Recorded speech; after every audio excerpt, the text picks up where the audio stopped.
요즘 춥고 뭐 약간 쌀쌀해도 봄이 오는 건 막을 수 없는 것 같아요. 쌀쌀함 중에서 느껴지는 그 봄의 기운들을 저희들이 계속 느끼게 됩니다. 하나님이 이 세상을 붙잡고 계시고 질서를 그대로 질서를 갖고 운행하고 계신다라는 사실이 우리들에게 참 평안이 됩니다. 그래서 저희들이 요즘 두려워하는 것 중에 하나가 기상이변이죠. 비가 와야 될 시기에 눈이 오고, 평안할 시기에 갑자기 비가 몰아치고, 땅이 흔들리고, 그런 것들을 되게 두려워하게 됩니다. 그러면서 일상 속에서 저희들을 붙잡고 계시는 하나님의 은혜가 얼마나 큰지, 하나님께서 왜 노아의 가족에게 무지개를 주셨는지, 비로 이 세상을 다시는 심판하지 않겠다고 약속을 주셨는지 다시 한번 생각해 보게 됩니다.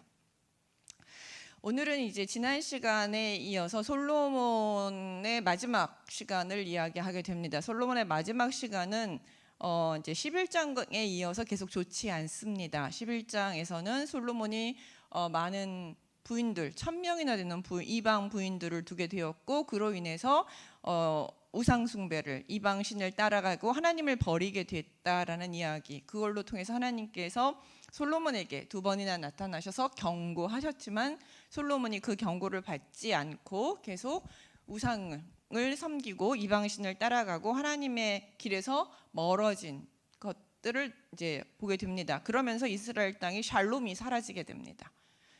하나님께서 이제 솔로몬의 대적들이 일어나게 하시고, 그래서 이제 여러 명의 대적들이 이제 쭉 일어나면서 솔로몬 왕국의 평화가 사라지게 되는 모습을 볼 수 있습니다.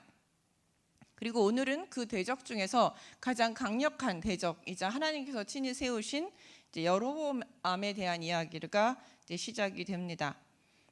지금 읽은 대로 여로보암은 이제 솔로몬의 신하 느밧의 아들 여로보암이라고 합니다. 그러니까 솔로몬의 신하라고 그랬으니까는 솔로몬이 신하의 아들이라는 것이죠.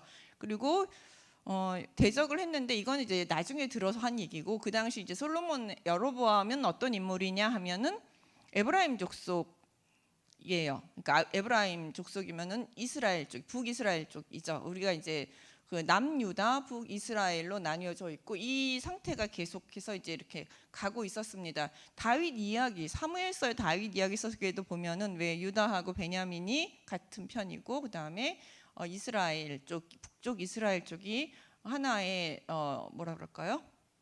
자치구처럼 구역을 가지고 있었다라는 이야기를 볼 수 있습니다. 그쪽 사람이에요. 그리고 어머니의 이름은 스루아인이 과부라라고 했으니까 아버지가 솔로몬의 아버지, 여로보암의 아버지는 일찍 솔로몬의 아버지가 여로보암의 아버지는 일찍 죽었다는 것을 알 수 있습니다. 근데 그가 어떤 사람이냐 하면 손을 들어 왕을 대적한 까닭은 이러하니라 하면서 솔로몬이 밀로를 건축하고 그의 아버지 다윗 성읍이 무너진 것을 수축하였는데, 밀로는 이렇게 제가 축대라 그랬죠. 이렇게 높이 쌓는 대 위에다가 솔로몬의 성도 짓고 예루살렘 성전도 짓고 하면서 높은 대를 계속 쌓아서 솔로몬이 이제 자신의 예루살렘과 솔로몬 성전, 솔로몬 예루살렘을 이제 건축을 열심히 했습니다. 그게 얼마나 걸렸냐면 20년이 걸렸다 그랬죠. 20년 동안 끊임없이 건축을 했습니다. 그러다 보니까 이제 건축을 하고 났더니 아버지가 살던 다윗성이 또 이제 낡고 이제 허름하게 된 것을 보게 됩니다. 그것을 보고서는 이 다윗성, 아버지가 계시던 다윗성도 좀 중건을 해야겠다라고 생각을 하고 이제 다시 수축을 하게 됐는데, 그때 이제 그것에 뭐랄까 관리하는 관리자로 세워진 사람이 여로보암입니다. 그리고 그 여로보암은 어떤 사람이었느냐 하면 큰 용사였어요. 그러니까 큰 용사라 하면 전쟁도 잘하는 사람이에요. 그러니까 무슨 일이 있으면 전쟁을 하던 사람인데, 전쟁만 잘하는 것이 아니라 또 되게 부지런해요. 성실해요. 여기서 부지런하다라는 것은 되게 성실합니다. 되게 부지런함을 보고 세워 요셉 족속의 일을 감독하게 하였더니 라는 거 보면, 지혜로운 솔로몬이 이렇게 여로보암을 이렇게 관찰한 결과 참 사람이 성실하고 부지런하고 지혜롭고 일을 맡겨서 참 잘할 수 있을 것 같은 인물로 보이는 훌륭한 사람이었어요. 그래서 이제 그를 그 솔로몬 성 다윗성을 수축하는 지도자, 관리자로 세우게 됩니다. 그리고 이제 이 일을 주로 누가 했느냐 하면 다윗성을 건축하는데 요셉 지파 사람들을 데려다 썼습니다. 그러니까 북이스라엘 쪽 사람들, 요셉 지파라고 하면 북이스라엘 쪽 사람들이죠. 그 사람들을 데려다 썼어요. 그리고 그 사람들의 한 사람인 여로보암을 지도자로 세웠던 것이죠. 그랬는데 이즈음에 이제 여로보암이 예루살렘에서 나갈 때에 관리 감독을 하고 있는 이때에 어느 날 여로보암이 예루살렘에서 나갈 때에 실로 사람 선지자 아히야가 길에서 그를 만나니 아히야가 새 의복을 입었고 두 사람만 들에 있었더라. 성읍에서가 아니라 예루살렘 성 밖을 나가서 들에서, 사람들이 별로 없는 그런 들에서 선지자가 기다렸다가, 아마 이거는 선지자가 여로보암이 나오기를 기다렸던 것 같습니다. 기다렸다가 만나게 되죠. 들에서 만난 거는 은밀한 만남입니다. 은밀하게 만나기 위해서 이제 들에서 기다렸다가 둘만 만나게 됩니다. 그리고 아히야가 자기 입은 새 옷을 잡아 12조각으로 찢고 여로보암에게 이르되 너는 10조각을 가져라. 이스라엘 하나님 여호와의 말씀이니 내가 이 나라를 솔로몬의 손에서 찢어 10지파를 내게 주고 오직 내 종 다윗을 위하여 이스라엘 모든 지파 중에 택한 성읍 예루살렘을 위하여 한 지파만 솔로몬에게 주겠다라고 합니다. 그러니까 유다 지파와 이제 베냐민 지파만 이제 솔로몬 왕조에게 남기고 나머지 10지파는 너에게 주겠다. 즉 다시 말하면 너를 왕으로 세우겠다라고 하나님께서 선택하셨다. 그래서 이 아히야 선지자가 여로보암에게 하나님께서 너를 이스라엘의 왕으로 선택하셨다라는 메시지를 전달하게 됩니다. 이렇게 메시지를 전달하는 장면을 가만히 보고 계시면 그러면서 이제 그 이유를 보면 왜 솔로몬을 버리게 됐고 다윗 솔로몬 왕가를 버리고 이렇게 새로운, 그러니까 솔로몬의 아들 르호보암에게 왕위를 안 넘겨주고 새로운 왕을 또 선택하게 됐는지 설명을 하고 있습니다. 오직 내 종을 위하 왜냐하면 그들이 나를 버리고 시돈 사람의 여신 아스다롯과 모압의 신 그모스와 암몬의 신 밀곰을 경배하며 그의 아버지 그러니까 이방신들, 주변에 있는 이방신들을 다 끌어다 이 세 신만 섬긴 게 아니에요. 세 신을 이 세 신은 그냥 대표적으로 선택된 신들이고 여호와 위에 다른 신들을 예루살렘 성에서 섬기게 됐죠. 이게 나중에 이제 좀 더 강화가 되면 나중엔 예루살렘 성전까지 이런 우상들이 밀고 들어오게 됩니다. 그래서 에스겔서나 이제 예레미야서에서 하나님께서 예루살렘 성전을 던져버린 이유가 뭐냐면 더럽혀졌기 때문에, 우상들에 의해서 더럽혀졌기 때문에 내가 이 예루살렘 성전을 부셔버릴 수밖에 없다. 더러워서 내가 여기서 못 살겠다 이러면서 하나님이 떠나시고 부셔버리신다라고 말씀하고 계시면서 에스겔의 그 환상 예언 속에서 보시면 막 신들 곤충 같은 신들 막 섬기고 있는 그런 모습들을 막 보여주고 계십니다. 근데 지금은 그 정도까지는 아니지만 어쨌든 솔로몬이 살고 있는 솔로몬 궁전 예루살렘 성 안에 이런 우상들을 이제 드글드글한 모습들을 이야기하고 계시면서 우상들을 섬겼다. 다윗처럼 나만을 섬긴 것, 다윗길을 경배하여며 그의 아버지 다윗이 행한 것 같이 아니하였으네. 다윗이 여러 가지 잘못했어요. 비윤리적인 행동도 했고 어리석은 일도 했지만 제가 하나님께서 다윗을 그래도 높이 평가하는 것 중에 하나는 뭐라 그랬냐면 우상을 섬기지 않았다 그랬죠. 무슨 일이 하나님을 떠나진 않았어요.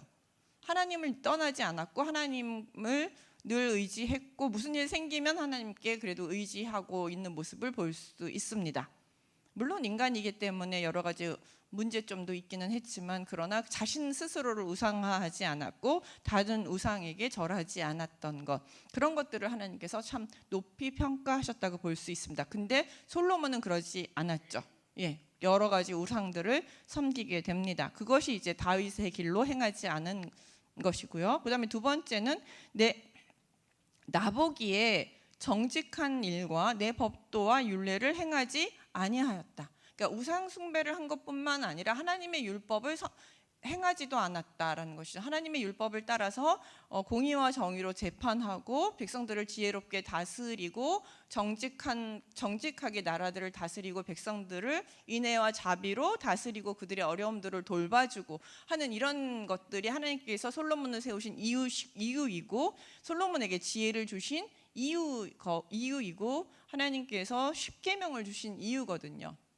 예, 하나님의 나라는 공의와 정의와 사랑과 율로 다스려라 하면서 많은 율법들을 주셨고 애들이 하나님 앞에 정직해야 된다고 말씀하셨는데 전혀 그렇게 행하지 않았다라는 거죠. 정의롭지 않았고 착취가 있었고 억압이 있었고 가난한 자들은 너무 힘들었고 거짓들이 횡행하고 겉모술수가 난무하고 하는 그런 나라들, 다른 이방 나라들하고 조금 더 다를 것 없는 그런 나라가 되어버렸다는 것이죠. 이게 왜 이러냐? 그럼 우상 숭배와 그 다음에 이제 왜 하나님 율법을 버리는 것과 연결이 되느냐 하면 우상 숭배, 하나님을 버리면 우상 숭배를 하게 되죠. 내가 하나님하고 우상을 겸하여 섬겨도 되지 않겠느냐라고 생각하지만 그 순간부터 나는 하나님에 대해서 우습게 생각하고 가볍게 생각하는 거죠. 예, 하나님을 멀리하게 되는 겁니다. 그러니까 하나님을 멀리하게 되면 당연히 내가 하나님 말씀대로 살아가야 될 이유도 없어져요. 그냥 내 마음대로 살고 싶은 거죠.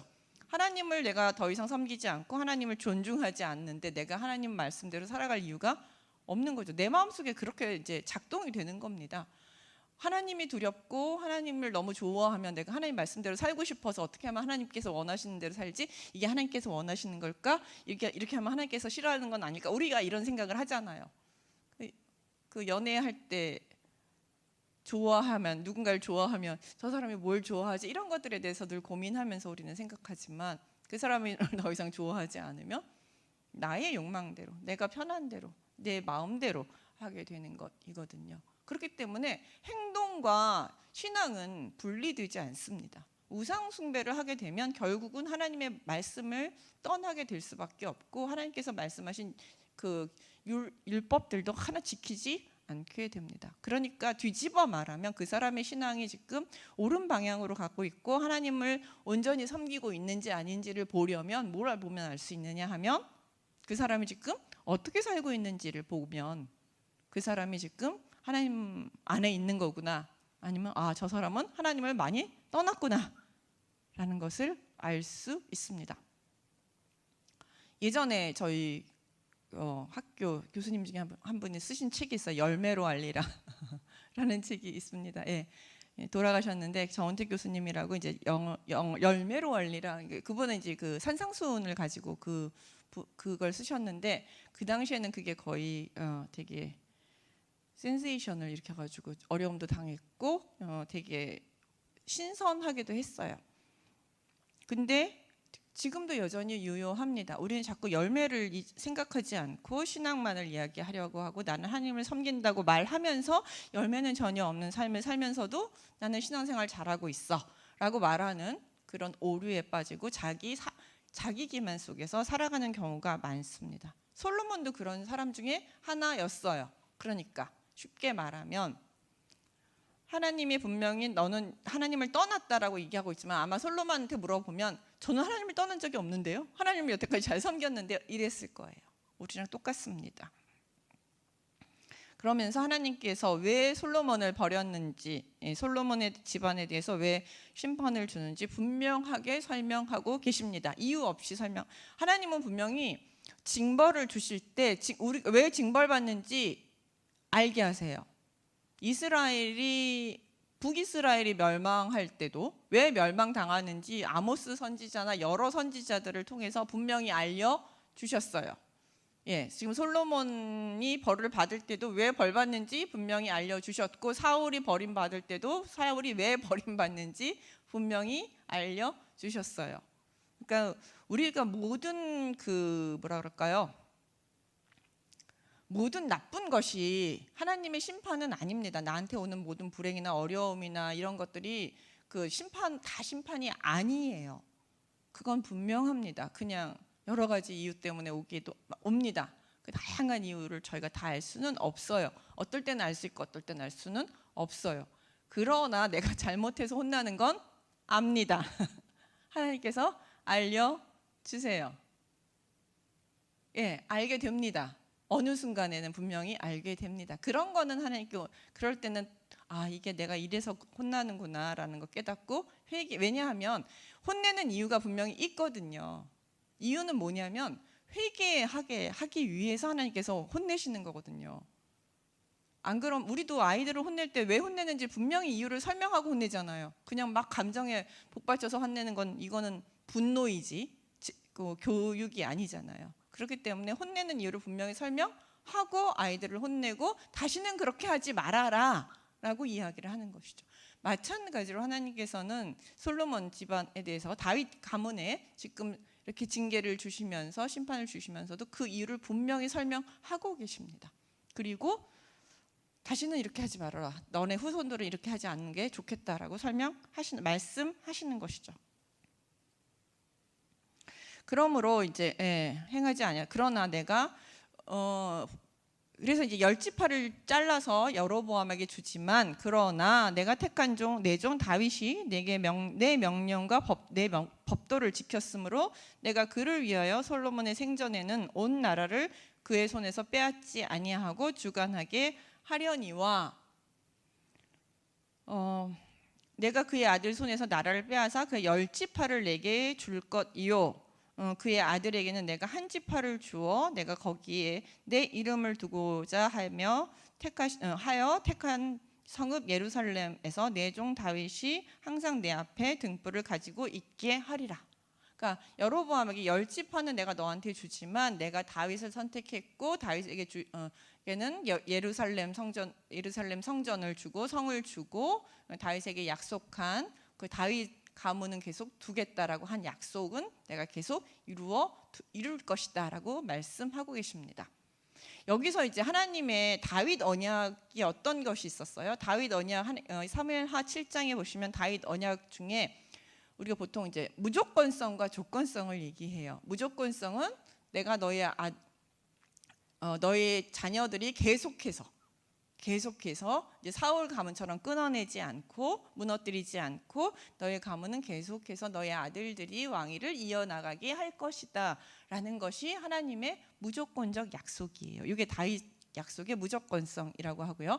그러나 만일 네가 범죄하면 인생 책찍과 사람 막대기로 내가 너희를 심판할 것이다 라고 말씀하셨어요. 이것이 조건성이에요. 지금 여로보암에게 10지파는 여로보암에게 넘기고 2지파만 르호보암에게 남기겠다는 것은 바로 하나님께서 다윗에게 약속하셨던 그 조건성과 무조건성을 딱 약속대로 하시기 위한 조치라는 것이죠. 그래서 무조건적 약속대로 2지파는 계속 다윗 가문은 남겨두지만 그러나 나머지 10지파는 여로보암 손에 넘기겠다라고 하면서 하나님의 약속이 정확하게 이루어지는 것들을 볼 수 있습니다.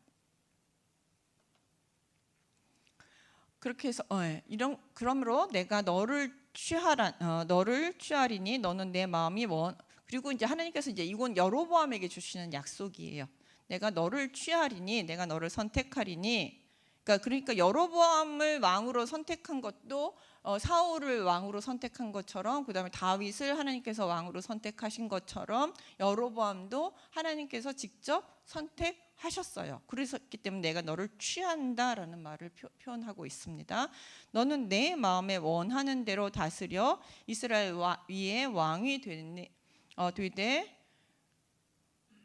내가 만일 내가 명령한 모든 일에 순종하고 내 길로 행하며 내 눈에 합당한 일을 하며 내 종 다윗이 행한 같이 내 율례와 명령을 지키면 네가 마음대로 다스려도 좋아. 이제는 무조건성이 없어집니다. 여로보암에게 있어서는 무조건성은 없고 조건성으로 주어져요. 네 마음대로 다스려도 돼. 근데 만일 내가 다윗에게 명령한 것처럼 내가 기뻐하는 방식으로 이스라엘을 다스린다라면 내가 너와 함께 있어 내가 다윗을 위하여 세운 것 같이 너를 위하여 견고한 집을 세우고 이스라엘을 내게 주리라. 다윗에게 주셨던 약속을 그대로 너에게 주겠다고 말씀하고 계십니다. 네가 선택할 수 있어. 근데 만약에 네가 다윗처럼 하나님만 섬기면서 하나님 말씀대로 이스라엘을 다스려 나간다면 나는 다윗에게 주었던 약속 그대로 네 나라를 굳건하게 하고 네 가문이 계속해서 이스라엘을 다스리게 만들어 줄 것이다라고 약속하십니다. 내가 이로 말미암아 다윗의 자손을 괴롭게 할 것이나 영원히 하지는 아니하리라. 예. 이것은 이제 이렇게 10지파를 주는 건 다윗 자손에 대해서 이제 세력을 약화시키고 그들을 힘들게 만드는 벌 주는 조항이 들어 있지만 또 한편으로는 여로보암 가문과 북이스라엘에게 있어서는 새로운 기회예요. 예, 누군가에게는 새로운 기회로 새롭게 하나님의 선택을 받고 하나님 말씀대로 살면서 하나님의 은혜를 누릴 수 있는 큰 기회가 된다는 것이죠. 그 기회를 여로보암에게 열어 주셨습니다. 네. 때문에 왜냐하면 이렇게 해서 이제 여로보암을 하나님 백성의 왕으로 세워 주셨습니다. 이스라엘 백성을 위해서 하나님께서는 새로운 왕 여로보암을 세워 주신 것이죠. 왜냐하면 하나님은 다윗 가문도 사랑하지만 누구도 사랑하시냐면 이스라엘 백성 전체를 사랑하세요. 사실 다윗 가문을 세우고 왕을 세운 이유가 뭐예요? 가장 근본적인 이유. 하나님의 백성이 이스라엘 백성들이 하나님의 그러니까 왕을 통해서 주시는 하나님의 은혜로 잘 먹고 잘 살고 평안하게 살게 하기 위해서 하나님 말씀대로 잘 살게 하기 위해서 왕을 세워 주신 것이잖아요. 근데 지금 솔로몬과 다윗 가문이 그에 합당하지 않으니 그의 가문은 하나님께서 좀 밀어놓고 나머지 많은 사람들을 새로운 왕을 통해서 이제 좀 또다시 하나님 말씀대로 평화롭게 은혜롭게 살기를 원하셨기 때문에 새로운 왕을 세우신 것이죠. 그러니까 이것을 단순히 다윗 가문에 대한 벌이라고 생각하는 것보다는 새로운 왕을 통해서 이제 다시 자신의 백성을 잘 다스리고 싶은 하나님의 마음이라고 보시는 것이 저는 더 맞다고 생각을 해요. 그리고 근데 40절에 보시면 이렇게 이제 여로보암이 딱 세워졌거든요. 세워졌는데 솔로몬이 여로보암을 죽이려 하매 아마 이렇게 왕 아히야가 이제 들에서 여로보암에게 당신이 다음에 왕이 될 것이다 이런 신탁을 주어졌다는 것이 솔로몬 귀에 들어간 것 같아요. 예, 솔로몬 귀에 들어갔어요. 솔로몬 귀에 들어가니까 왕이 되기 전에 죽이려고 이제 쫓아다닌 거죠. 여로보암이 막을 죽이기 위해서 쫓아다니다가 결국은 이제 여로보암이 참고 이스라엘에서 도망다니다 결국 어디로 도망가냐면 애굽 왕 시삭에게 도망갑니다. 그래서 솔로몬이 죽기까지 애굽에 있느니라. 이 모습을 보시면 누구 생각이 나요? 옛날에 다윗이 왕으로 선택받았을 때에 다윗을 죽이기 위해서 온 나라를 휘젓고 다니던 사울의 모습이 기억나죠. 역사는 참 반복되는 것 같습니다. 그 아들이 이제는 자신의 왕위를 사울에게 죽임당해서 온 나라를 도망다니다가 왕이 됐던 자신의 아버지의 역사를 기억하고 있었던 솔로몬이 이제는 자신의 왕위를 지키기 위해서 하나님에게 새로 선택받은 여로보암을 죽이기 위해서 온 나라를 휘젓고 다니고 있는 그 모습. 참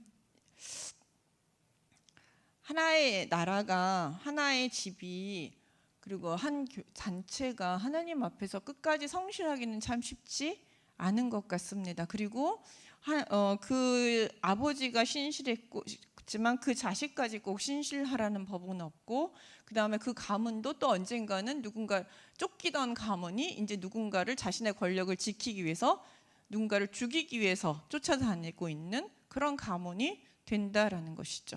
인간의 역사는 반복이 됩니다. 나는 안 그럴 것 같아? 아니에요. 나도 그래요.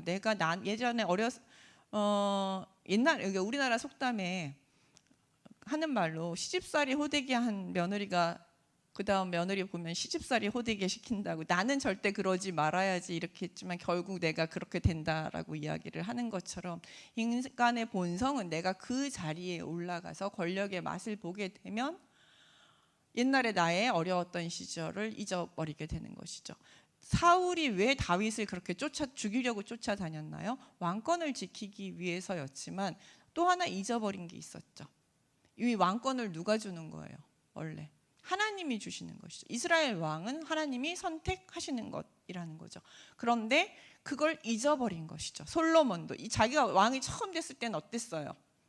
자기가 왕이 되는 것이 너무 부담스러웠어요. 힘들었어요. 하나님이 자기를 선택해서 왕으로 주셨지만 자기가 왕이 되는 게 너무 부담스럽고 힘들었고 어떻게 하면 좋을지 몰라서 하나님 앞에 정말 납작 엎드려서 1,000번제를 드리면서 도와달라고 정말 간절히 기도하던 솔로몬이었어요. 하나님의 도우심이 없으면 제가 왕 노릇을 제대로 할 수 없을 것 같으니 도와주십시오 하면서 1,000번제를 드렸던 그 솔로몬이 이제는 자신의 왕권을 지키기 위해서 하나님께서 세우신 새로운 왕의 후보를 죽이려고 쫓아다니고 있는 그런 인물로 변화가 된 것이죠.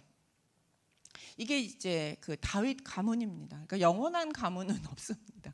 영원한 가문도 없고 영원히 그 하나님 앞에 정말 그 신앙을 지켜 나간다는 것이 쉽지 않습니다.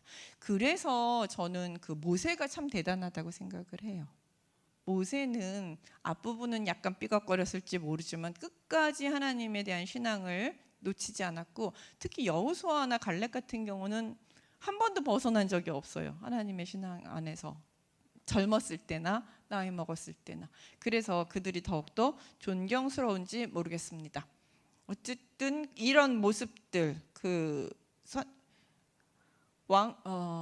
다윗 가문이 사울 가문처럼 변하는, 솔로몬이 여로보암을 쫓아다니고 결국 도망 다녀야 됐던 이 모습을 통해서 다윗 가문이 사울 가문처럼 변했다는 것을 이 저자는 보여주고 있습니다. 그러고 나서 이제 결국은 이제 솔로몬의 죽음이 기록이 됩니다. 솔로몬의 남은 사적은 그의 행한 모든 일과 그의 지혜는 솔로몬의 실록에 기록되어 있지 아니하냐. 아마 솔로몬의 실록이라는 것이 있는 것 같아요. 그리고 솔로몬이 예루살렘에 온 이스라엘을 다스린 날수가 40년이라. 솔로몬이 그의 조상들과 함께 잠에 그의 아버지 다윗의 성읍에 장사되고 그의 아들 르호보암이 대신하여 왕이 되니라. 이렇게 해서 이제 솔로몬은 왕의 인권을 되게 위협받고 상당히 수축되고 위축된 상태에서 죽게 됩니다. 그리고 그의 아들이 이제 새롭게 왕으로 올라오게 됩니다. 그렇지만 그의 아들의 왕위는 그렇게 쉽지는 않습니다. 왜냐하면 12장 1절에 보시면 르호보암이 세겜으로 갔으니 이는 온 이스라엘이 그를 왕으로 삼고자 하여 세겜에 이르렀음이라. 여기서 보면 이제 보통은 왕이 되면 백성들이 왕에게 나와요. 새로운 왕이 옹립이 딱 되면 이제 올라오게 되면 그 백성들이 왕 앞에 나와서 당신을 우리의 왕으로 섬기겠습니다 하고 인사를 하죠. 인사를 하고 왕으로 추대를 하는 그런 추대식 같은 것들을 이제 하게 됩니다. 그러니까 주로 왕이 제자리에 있고, 그러니까 왕이 예루살렘에 있으면 모든 12지파의 방백들이 오고 백성 대표들이 와서 이제 왕을 인정하고 인사하고 하는 그런 할례식을 갖게 되면서 왕으로 이제 온 이스라엘의 왕으로 인정을 받게 됩니다. 근데 이 르호보암의 경우는 본인이 세겜으로 가요. 그러니까 이 북이스라엘의 어떤 신망과 인정을 받기 위해서 본인이 세겜 지역으로 가게 됩니다. 그래서 이걸 보면은 처음부터 이 북이스라엘 사람들은 르호보암이 왕이 되는 것을 그렇게 탐탁하게 여기지는 않았구나라는 것을 알 수 있습니다. 그래서 나를 인정을 받기 위해서 이제 르호보암이 직접 움직인 거죠. 그렇게 되니까 그래서 이 르호보암이 세겜으로 온다는 소문을 들으니까 이스라엘 사람들이 여로보암을 애굽으로 도망갔던 여로보암을 불러 올립니다. 불러 드립니다. 그래서 그의 소문을 듣고 애굽에 있는 중에 무리가 사람을 보내 그를 불렀더라. 그래서 르호보암이 왔을 때 여로보암을 중심으로 해서 사람들이 함께 르호보암 앞에 서게 되는 것이죠. 그러니까 여로보암이 북이스라엘의 대표로서 이제 르호보암 앞에 서서 이제 그들이 원하는 요구 사항들을 이야기합니다. 그러니까 왕으로 추대를 인정을 지금 하는 듯 마는 듯한 그 아주 애매한 상황에 놓여 있고, 지금 르호보암 와서 이제 왕으로 인정해 달라고 왔지만 백성들 마음속에서는 지금 이미 상황이 많이 떠나 있는 상황 속에서 여로보암이 을 통해서 이제 어떤 제안을 하고, 그 제안을 받아들이면 왕으로 인정을 하고, 그 제안을 받아들이지 않으면 왕으로 인정하지 않겠다라는 마음이 이미 그 안에 깔려 있는 거예요. 왜 그러느냐 하면 이제 그건 여로보암이 르호보암에게 한 말 속에 들어 있습니다. 왕의 아버지가 우리의 멍에를 무겁게 하였으나 왕은 이제 왕의 아버지가 우리에게 시킨 고역과 매은 무거운 멍에를 가볍게 하셔서 그리하면 우리가 왕을 섬기겠나이다. 이 이야기를 들어보면 왜 이스라엘 백성들, 그 이스라엘 사람들이 지금 르호보암을 왕으로 받아들일 것인가 말 것인가를 지금 별로 받아들이고 싶어하지 않는 그런 부정적인 모습을 볼 수 있고, 왜 르호보암이 세겜까지 가서 나를 왕으로 인정해달라고 요구할 수밖에 없는지에 대한 상황들이 나옵니다. 이미 마음속에는 솔로몬 때 너무 많은 그 세금을 내야 했고, 그 다음에 너무 많은 일들을 해야 됐어요. 20년, 제가 그래서 지난 시간 20년 동안 예루살렘 건설을 했다고요. 그리고 20년 동안 건설을 하는데 누가 동원이 다 됐냐면 이스라엘 백성들이 다 동원이 되잖아요. 그러니까 백성들이 자신의 일상 생활을 하기도 바쁘고 자신 밥 벌어먹기도 바쁜데 맨날 노역하러 오라 그러니까 얼마나 삶이 팍팍했겠어요. 거기다가 세금은 또 얼마나 많아요. 금이 뭐 666달란트를 걷는다고 했는데, 처음에는 솔로몬이 뭐 무역도 많이 하고 지혜가 많아서 이리저리 돈을 많이 벌었겠죠. 그래서 처음에는 좀 부유해서 백성들한테 그 부가 같이 나누어지기도 했겠지만, 그러나 점점 갈수록 솔로몬은 1000명이나 되는 부인을 뒀어요. 생각해 보세요. 1000명이나 되는 부인과 그다음에 수많은 병과 마병을 거느리기 위해서는 왕이 쓰는 돈이 얼마나 많을까요?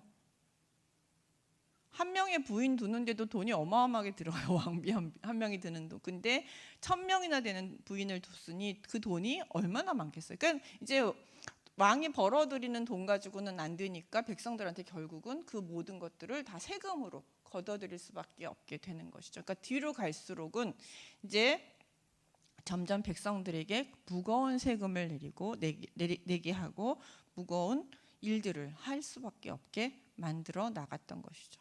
그러니까 백성들 마음속에 솔로몬에 대한 반발, 그다음에 솔로몬의 아들들에 대한 반발이, 다윗 왕조에 대한 반발이 가득 차 있게 되는 것이죠.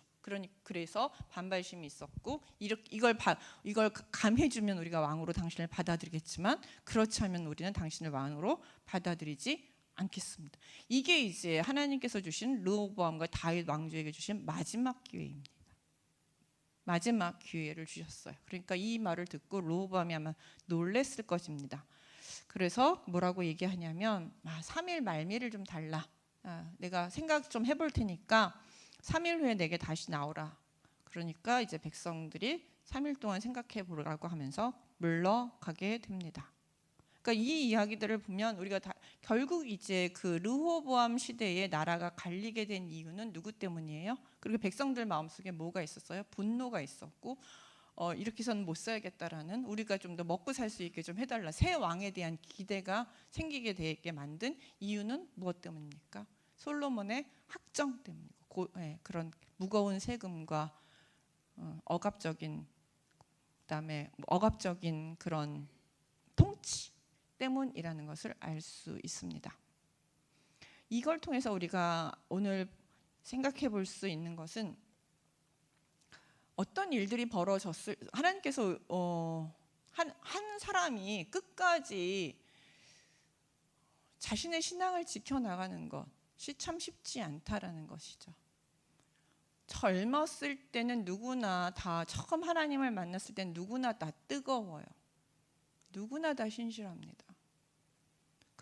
그러나 이것들이 내가 하나님을 만나면서 뭔가를 하나님께서 주신 은혜를 받고 하나님께서 나한테 어떨 때는 권력을 주시기도 어떨 때는 돈을 주시기도 어떨 때는 정말 똑똑한 자녀를 주시기도 하면서 많은 은혜들을 하나씩 주시는데 그 은혜를 가지고 나의 명예로 삼고 나의 자랑으로 삼으면서 나의 신앙이 변질되기 시작한다는 것이죠.